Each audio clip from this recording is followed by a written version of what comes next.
Eu quero compartilhar com você acerca de um dos homens mais importantes da história bíblica. Eu quero conversar um pouquinho com você sobre Elias. Elias foi levantado por Deus num tempo de crise política, de crise econômica, de crise moral, de crise religiosa. Reinava em Israel Acabe, o pior rei de Israel, casado com a pior mulher da história, Jezabel. A mulher era assassina, era feiticeira e era mandona. Foi aquela mulher que impôs ao rigor da lei o culto a Baal em Israel e perseguiu e matou os profetas de Deus. Nesse tempo de crise, Deus levantou não um partido, não um grupo, nem mesmo uma denominação. Deus levantou um homem.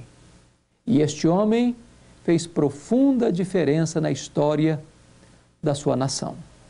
A primeira cena que eu vejo na vida de Elias está escrito no primeiro livro dos Reis, capítulo 17, versículo 1, quando diz: Então Elias, o tesbita, dos moradores de Gileade, disse a Acabe: Tão certo como vive o Senhor, Deus de Israel, em cuja presença estou, nem chuva nem orvalho haverá nesses anos, segundo a minha palavra.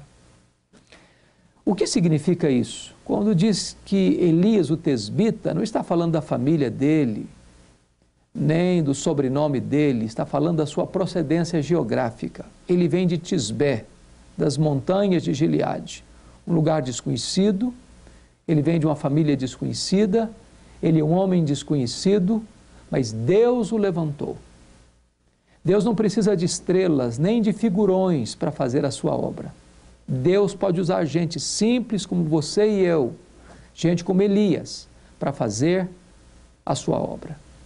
A grande pergunta é por que que Elias teve a ousadia de dizer para Acabe que não iria chover nos próximos anos, segundo a sua palavra. Primeiro, porque Deus estava trazendo uma palavra de juízo à nação de Israel, porque Baal era o padroeiro da prosperidade. Segundo, porque este homem tinha convicção de que Deus faria isso, porque está escrito lá em Tiago 5,17, Elias orou com instância para não chover e não choveu. E eu aprendo aqui um princípio. Elias só se levantou diante do rei, porque primeiro se prostrou diante do Rei dos Reis. Só pode se levantar diante dos homens quem primeiro se prostra diante de Deus. Só pode falar com autoridade quem primeiro busca a face de Deus. Talvez o maior problema que a igreja evangélica enfrenta hoje é que nós separamos academia de piedade, oração de pregação. É mais importante ensinar um homem a orar do que ensiná-lo a pregar. Porque se ele não for um homem de oração, não haverá virtude nem poder em seus lábios. Curiosamente, Deus chega para Elias depois de estar no palácio pregando para o rei e diz: agora retira-te e esconde-te junto à torrente de Querite, fronteira ao Jordão, e eu ordenei aos corvos que ali mesmo te sustentem. Elias prontamente obedeceu a Deus. Elias foi tirado do palácio e enviado para o deserto. Esta é uma transição radical, um corte absolutamente radical na vida de Elias. Deus o envia para o deserto. Deus apaga as luzes dos holofotes. Deus tira as luzes da ribalta. Deus manda este homem de volta ao anonimato. Você e eu não gostamos do deserto. O deserto não nos promove, o deserto nos humilha. Mas o deserto não é um acidente de percurso. O deserto é a escola de Deus. O deserto é uma agenda de Deus. É Deus quem nos matricula no deserto. Porque o deserto é a escola superior do Espírito Santo, onde Deus treina os seus líderes mais importantes. O deserto é o lugar onde Deus trabalha em nós, para depois trabalhar através de nós. Deus está mais interessado em quem você é do que no que você faz. Porque vida para Deus precede trabalho para Deus. Mas uma outra coisa que Elias precisava aprender na escola do deserto. Na escola do deserto você precisa aprender a depender mais do provedor do que da provisão. Ali em Querite, ou Deus sustentava Elias, ou ele pereceria. Depender da provisão é fácil. Nós a temos e nós a administramos. Mas há um momento, está escrito no primeiro livro dos Reis, capítulo 17, versículo 7, que estando Elias em Querite, de repente, a fonte secou. O que você vai fazer quando você está onde Deus mandou você estar? Fazendo o que Deus mandou você fazer e de repente a sua fonte seca. Nesta hora, você tem que depender do provedor mais do que da provisão. Eu quero dizer para você que quando a sua fonte seca, Deus sabe onde você está. Deus sabe para onde você deve ir e Deus sabe o que você deve fazer. A sua fonte pode secar, mas os mananciais de Deus continuam jorrando. A sua despensa pode estar vazia, mas os celeiros de Deus estão abarrotados. Deus é o Deus da provisão.